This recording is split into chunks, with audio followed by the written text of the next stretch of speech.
भाइयों बहनों नमस्कार। All India anganwadi news channel में आपका स्वागत है। चैनल से जुड़ने के लिए नीचे दिख रहे रेड कलर के सब्सक्राइब बटन पर आपको सबसे पहले क्लिक करना है। फिर साइड में एक नोटिफिकेशन बेल यानी घंटी बन के आएगी, उस पर जब आप दबाएंगे तो 3 घंटी आपको दिखेंगी, जिनमें सबसे ऊपर आल वाली घंटी आप लोगों को दबा लेनी है।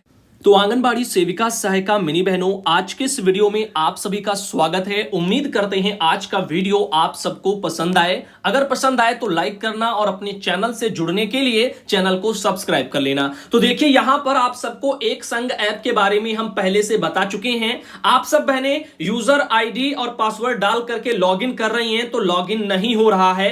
इनवैलिड यूजर आईडी जिन भी बहनों का बता रहा है उन बहनों को एक सलाह देना चाहेंगे कि आप सब व्यर्थ में परेशान ना हो। ऐसा केवल आपके साथ नहीं हो रहा है, बहुत से जिलों की वर्कर बहनें हैं जिनका अपना आंगनबाड़ी सेंटर का वो कोड डालती हैं और पासवर्ड जैसा कि मैंने बताया admin@123 डालती हैं तो उनका वहां पर खुलता नहीं है और इनवैलिड बता रहा है। तो बहनें इसको लेकर के काफी परेशान हैं। एक बहन ने इसके बारे में हमसे कहा, तो ऐसे बहुत सी बहनें जिनके मैसेज आए हैं, इसलिए मैं कह रहा हूं परेशान ना हो। ऐसे भी हो सकता है कि आपके जिले का अभी वहां पर शायद फीडिंग वेडिंग ना हो पाया हो या आपकी आईडी क्रिएट ना हो पाई हो आपके आंगनबाड़ी सेंटर कोड को लेकर के, तो इसीलिए शायद वो इनवैलिड बता रहा है। तो आप लोग धैर्य रखिए, होगा तो खुल जाएगा, जैसे धीरे धीरे होने लग जाएंगे। काफी बहनों के सामने ये समस्याएं आ रही हैं और बहुत सी बहनों का हो भी गया है। तो बहनों अब बात कर लेते हैं आप सबके मानदेय की। जैसा कि आपने पिछले सुबह के वीडियो में देखा है कि मानदेय को लेकर के जो बजट है आपका निदेशालय बाल विकास विभाग का, वो पूरा बजट आ चुका है और पूरे बजट के बारे में कितना कहां पर मद में कितना कितना पैसा है सब डिस्कस सुबह के वीडियो में हो गया है। चाहो तो सुबह का वीडियो देख लो।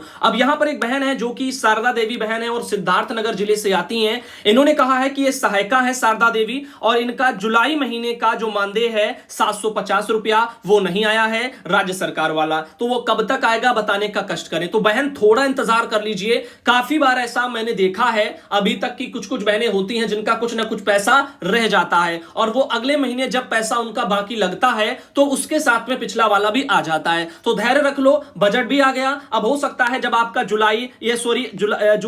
अगस्त महीना जैसे ही आपका पूरा हो जाएगा और फिर सितंबर महीने में जब आपका पैसा अगस्त वाला लगेगा तो शायद उस पैसे के साथ में जो भी आपका रह गया होगा शायद वो आ जाएगा। तो अभी थोड़ा इंतजार कर लीजिए। अब चलते हैं आगे और आपको बताते हैं। यहां पर ये सीता बहन है जो सीतापुर जिले से आती हैं और इन्होंने अपने वहां से एक ये मुझे खबर भेजी है, खाते में भेजा जाए साड़ी खरीदने का पैसा।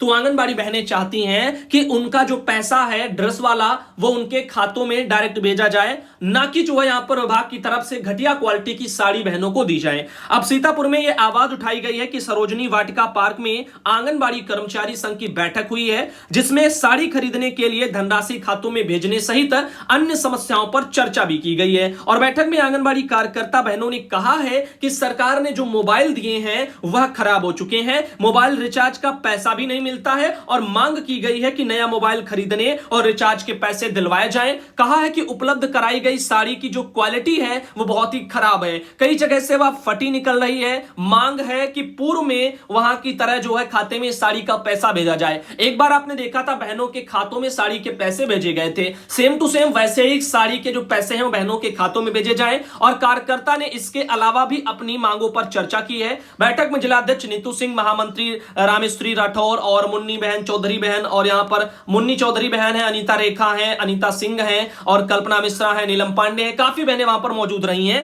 तो बहनों अगली खबर पर आते हैं जिसको सैमा जमीर बहन ने भेजा है और अखबार में ये देखिएगा पोस्ट निकली है कि सीडीपीओ जानकी देवी को हटा करके मुमताज को वहां पर चार्ज दे दिया गया है। बागपत जिले का मैटर है। कुछ दिन पहले मैंने इस खबर के बारे में ऑल इंडिया पर बताया था, सैमा बहन ने उसके बारे में जानकारी भेजी थी। तो डीएम के आदेश पर सीडीपीओ जानकी देवी को छपरौली परियोजना से हटा दिया गया है और डीपीओ विपिन मैत्रेय ने उन्हें बागपत परियोजना ग्रामीण से संबद्ध किया है। मुख्य सेविका मुमताज रिजवी इनको बागपत से हटा करके छपरौली परियोजना का चार्ज दिया गया है। बता दें कि आंगनबाड़ी कार्यकर्ता ने सीडीपीओ जानकी देवी के खिलाफ मोर्चा खोल रखा था, उन पर भ्रष्टाचार के आरोप लगाए थे, जिसके चलते यहां पर एक तबादला देखने को आपको मिला है। तो यहां पर इसके बारे में सैमा बहन ने पोस्ट भी भेजी है कि anganwadi workers helper association Uttar Pradesh की अध्यक्ष सैमा जमीर ने बागपत जिला अध्यक्ष उमा देवी को पूरी टीम की जीत पर बधाई दी है। हमेशा इसी तरह लड़कर के बहनों के के हक में काम करने व उज्जवल भविष्य की वो कामना करती हैं। तो बहुत अच्छी बात है कि जहां कहीं भ्रष्टाचारी हो तो यूनियन की बहनों को चाहिए कि अपनी अपनी कमर कस लें और उस भ्रष्टाचारी के खिलाफ कम से कम इसी तरीके से जम करके लड़े। अब यहां पर आप देख रहे हैं राजेश कुमार सक्सेना भाई आते हैं, उनके वहां से भी एक ये जानकारी निकल के आ रही है। आप देख रहे हैं यहां पर बैठक जो है मीटिंग कराई गई है, जो कि मासिक बैठक उनकी होती है, जहां से ये कुछ तस्वीरें आप देख रहे हैं। और मेन खबर पर चलते हैं, जैसा कि उन्होंने क्या कहा इस मैटर पर। इनका कहना है कि आंगनबाड़ी बिना मोबाइल बिना रिचार्ज के कैसे करें विभागीय कार्य। राजेश सक्सेना अखिल भारतीय आंगनबाड़ी कर्मचारी महासभा की मासिक बैठक का आयोजन मालवीय आवास गृह बदायूं पर 11:30 बजे किया गया था। और बैठक को संबोधित करते हुए मंडल अध्यक्ष मोर श्री गुप्ता जी ने कहा है कि आंगनबाड़ी बहनों से बैल के कोल्हू की तरह कार्य लिया जा रहा है और मानदेय सबसे कम दिया जा रहा है। जिला अध्यक्ष राजेश कुमार सक्सेना ने कहा कि बिना मोबाइल बिना रिचार्ज के आंगनबाड़ी से विभागीय कार्य लिया जा रहा है। विभाग जबरदस्ती मोबाइल पर कार्य कराता है। और यहां पर प्रवेश कुमारी चौहान ने कहा कि पूरे जीवन में जो है समाज को बहनों ने दिया, विभाग को यहां पर दिया और 62 वर्ष की सेवानिवृत्ति पर खाली हाथ घर बैठा दिया। जैसे दूध में से मक्खी को निकाल करके बाहर फेंक दिया जाता है, ऐसे ही सेवानिवृत्ति पर यहां पर बहनों को 3 लाख रुपया कम से कम दिया जाए और पेंशन की व्यवस्था की जाए। खजाना देवी ने कहा है कि राशन 100% जो है आना चाहिए। इस समय मात्र 30% लाभार्थियों की ही राशन वहां पर आ रही है, जिससे आए दिन विभागीय शिकायतें सामने आ रही हैं और इस तरह से वहां पर काफी बहनें जो है वहां पर अपनी अपनी समस्याओं को उन्होंने रखा हुआ है। और बात करते हैं कुमकुम जौहरी बहन है, उन्होंने कहा कि ड्राई राशन को एक तरफ किया जाए, समूह का दखल बंद किया जाए। इस मौके पर उर्मिला देवी, निशा सक्सेना, मिथिलेश यादव, शशि रानी सक्सेना, मिथिलेश सिंह, अनुपम जो है देवी और सूरजमुखी विनोद कुमार सक्सेना, ऐसे काफी भाई बहनों के सबके यहां पर नाम लिखे हुए हैं और सब वहां पर बैठक में मौजूद रहे, जैसा कि आप यहां पर देख सकते हैं। तो अभी चलते हैं आगे और आपको और जानकारी देना चाहेंगे।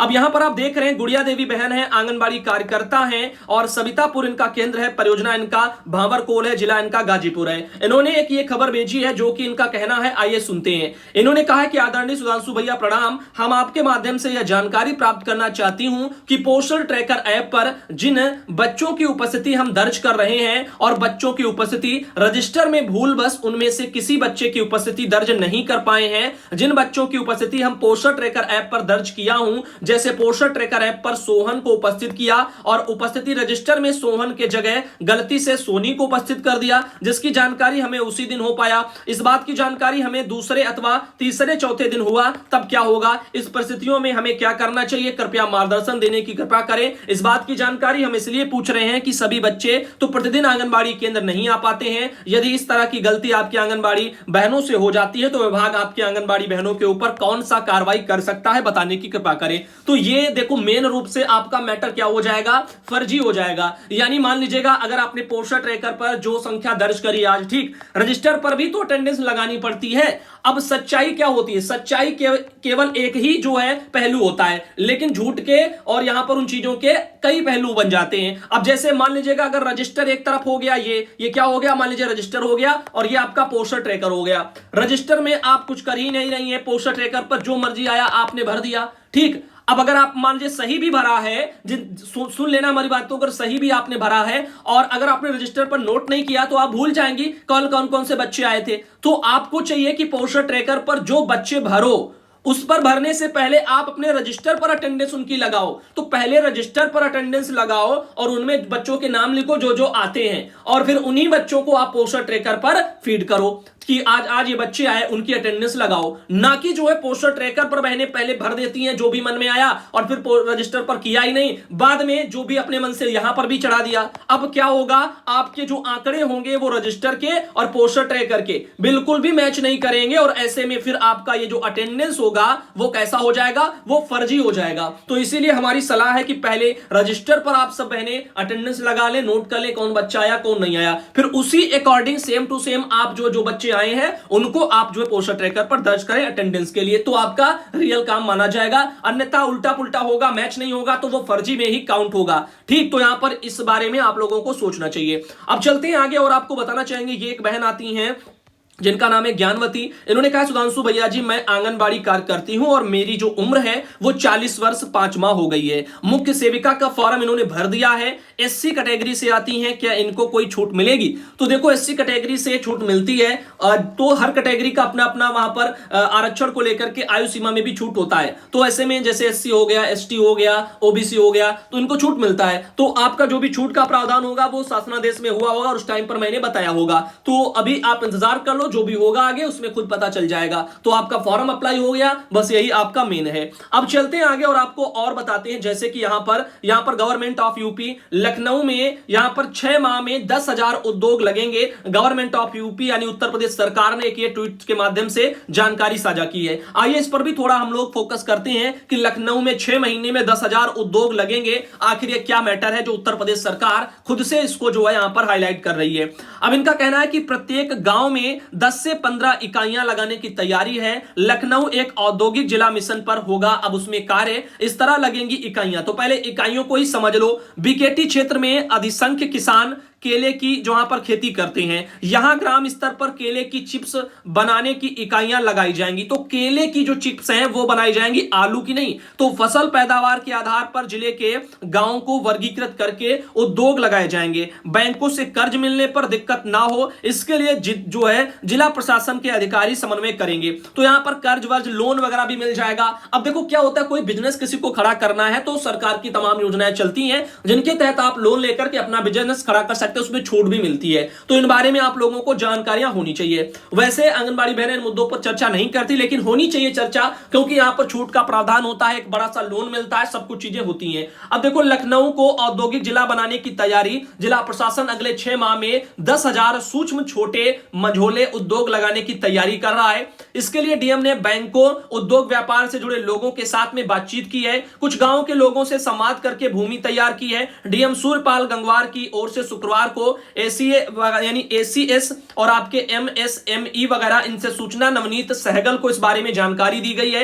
इसके अनुसार जिले में 100 न्याय पंचायत और 961 राजस्व गांव हैं। ग्राम स्तर पर उद्योग लगाने की शुरुआत होगी और ग्राम पंचायतों में छोटे और न्याय पंचायतों में बड़ी इकाइयां लगाई जाएंगी। उत्तर प्रदेश सरकार 8 ब्लॉकों में इसके लिए संसाधन उपलब्ध कराएगी और पूरे मिशन पर कंट्रोल रूम से नजर रखी जाएगी और ग्राम स्तर पर अलग अलग विभाग यह देखेंगे कि वहां के लोग, खासतौर पर युवाओं में दक्षता क्षमता किस दिशा में है और इसके आधार पर जो है यहां पर उद्योग लगाए जाएंगे। तकनीकी शिक्षा विभाग ग्रामीण क्षेत्र में यहां पर स्किल डेवलपमेंट के प्रशिक्षण शिविर भी लगाएगा। तो यहां पर इस बारे में सोच लेना। लखनऊ में इस अनूठे प्रयास के लिए एमएसएई के कंसल्टेंट एवं जो है यहां पर E&Y से सेवाएं दी जाएंगी। यही कंसल्टेंट जिले में उद्योग लगाने का लक्ष्य पूरा करेंगे, इसके लिए वहां पर मदद करेगा।